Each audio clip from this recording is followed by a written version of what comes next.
Assalamualaikum warahmatullahi wabarakatuh. Halo anak-anak semua. Hari ini kita akan belajar muatan ilmu pengetahuan alam untuk kelas 6 semester 1, yaitu tema 2, subtema 2, pembelajaran 3.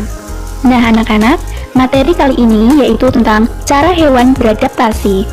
Nah anak-anak, tujuan pembelajaran hari ini yaitu siswa dapat mengidentifikasi cara hewan menyesuaikan diri dengan lingkungannya atau disebut dengan adaptasi. Nah anak-anak, mari langsung ke materi pembelajaran. Materi pembelajaran yang akan kita pelajari yaitu ada pengertian adaptasi, tujuan adaptasi, dan cara adaptasi. Yang pertama, pengertian adaptasi. Setiap makhluk hidup melakukan berbagai cara untuk menyesuaikan diri atau adaptasi terhadap lingkungannya.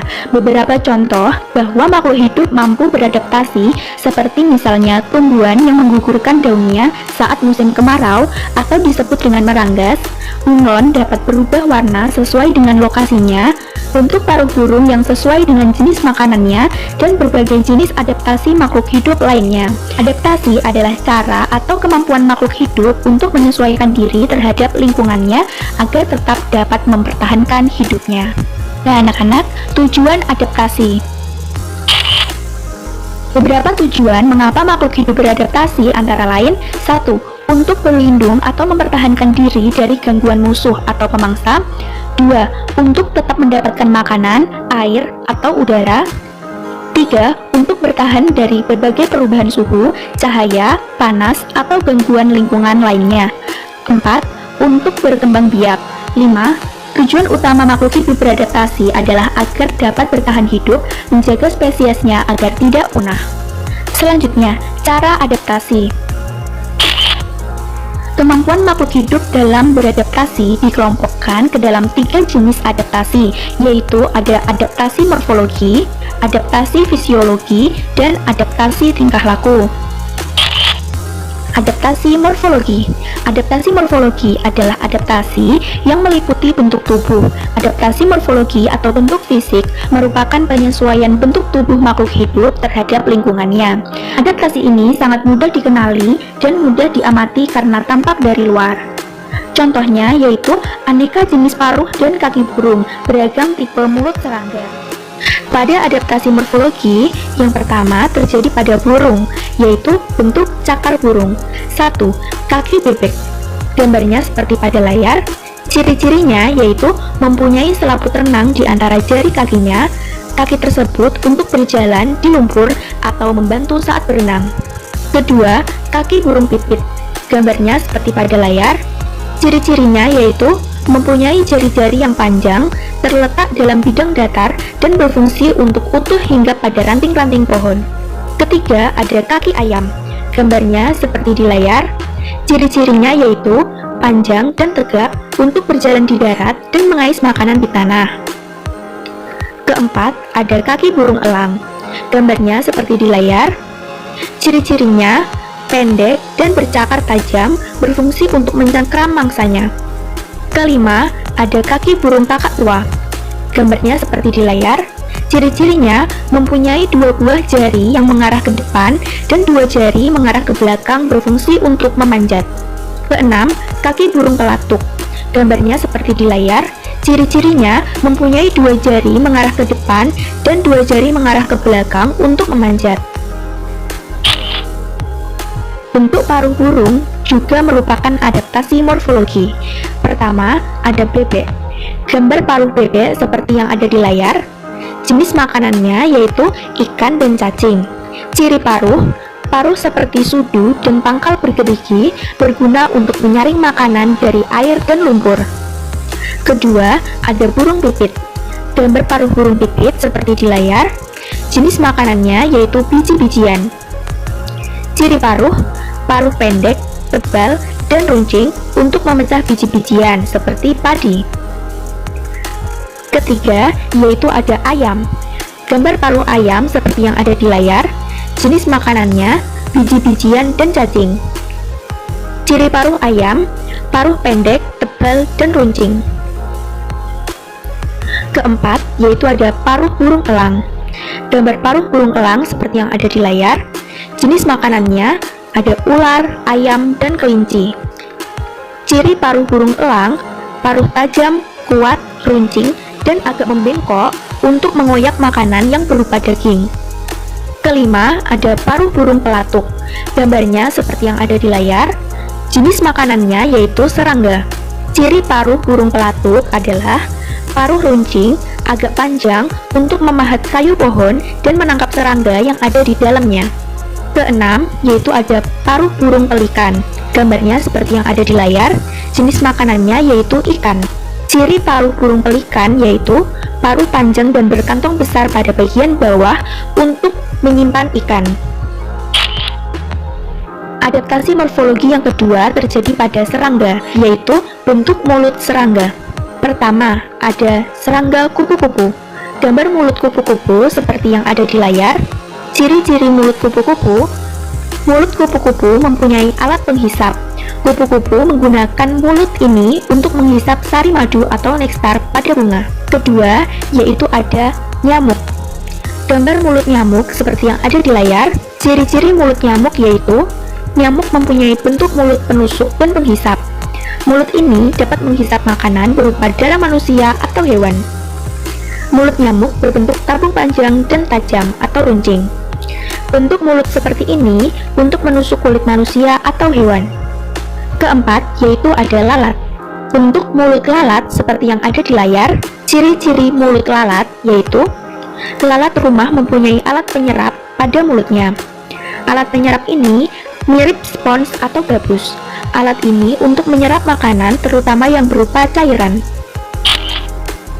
Keempat, yaitu ada jangkrik. Bentuk mulut jangkrik seperti di layar. Ciri-ciri mulut jangkrik yaitu jangkrik mempunyai bentuk mulut penggigit dan pengunyah. Mulut ini mempunyai gigi-gigi kecil untuk mengunyah makanan yang berupa daun.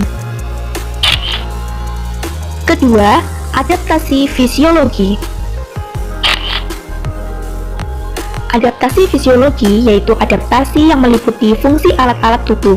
Adaptasi fisiologi atau fungsi organ tubuh merupakan penyesuaian fungsi alat-alat tubuh organisme terhadap lingkungannya. Contohnya yaitu ada unta, sapi, dan anjing laut.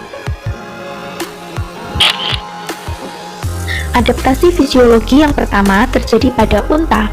Kalian pasti sudah tahu kan hewan di layar bernama unta. Punuk unta berisi lapisan lemak yang menjadi tempat penyimpanan cairan sebagai cadangan makanan. Pada saat perjalanan jauh, unta menggunakan lemak pada punuknya sebagai sumber energi. Perut unta yang besar dapat menyimpan rumput dan air dalam jumlah yang sangat besar. Unta memiliki bulu mata yang panjang. Bulu mata panjang ini berguna untuk melindungi mata unta dari terpaan pasir yang berterbangan di padang pasir. Unta juga bisa menutup lubang hidungnya sehingga apabila terjadi badai, pasir tidak akan masuk ke dalam hidungnya. Adaptasi fisiologi yang kedua yaitu terjadi pada hewan pemakan rumput. Sapi, kerbau, lembu, dan kambing memiliki enzim selulas pada sistem pencernaannya. Enzim selulas ini berfungsi untuk memudahkan pencernaan makanan. Adaptasi fisiologi yang ketiga terjadi pada anjing laut. Seperti gambar yang ada di layar, anjing laut memiliki lapisan lemak yang tebal untuk bertahan di daerah dingin dengan menahan panas tubuh tetap tertahan.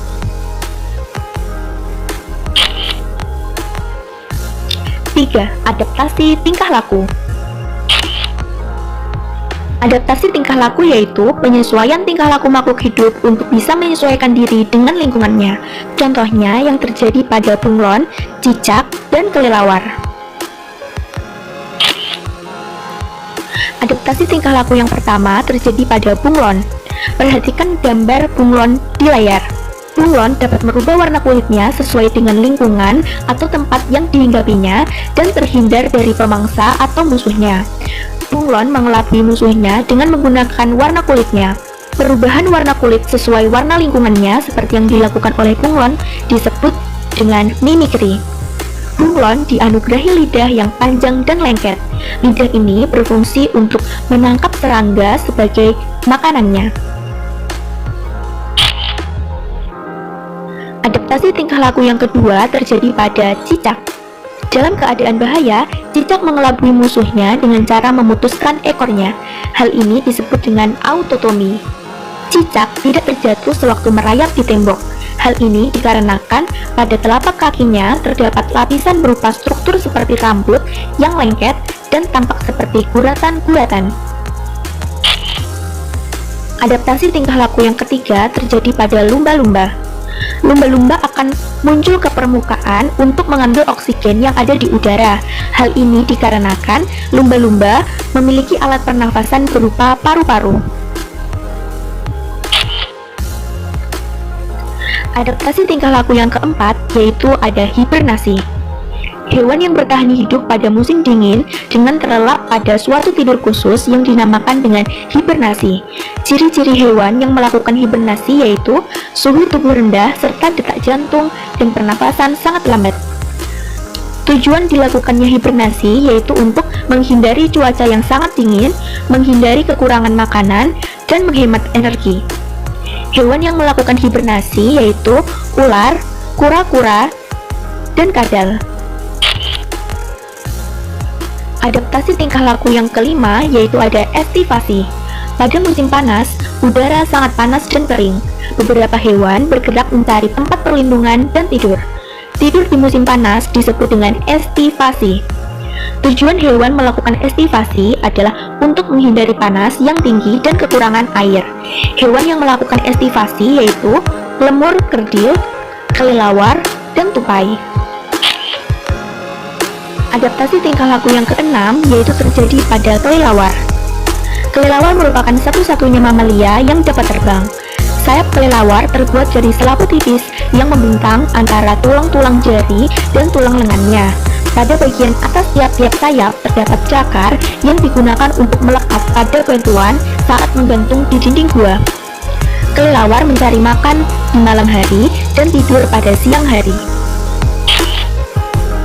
Kemampuan kelelawar untuk memperkirakan jarak suatu benda dengan mendengar kembali bunyi frekuensi tinggi yang dikeluarkannya disebut dengan ekolokasi.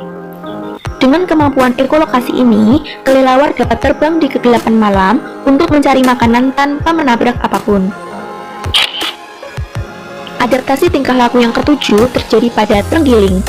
Perhatikan gambar terenggiling di layar. Terenggiling mampu menggulungkan tubuhnya seperti bola untuk melindungi diri dari musuh. Habitat terenggiling terdapat di hutan.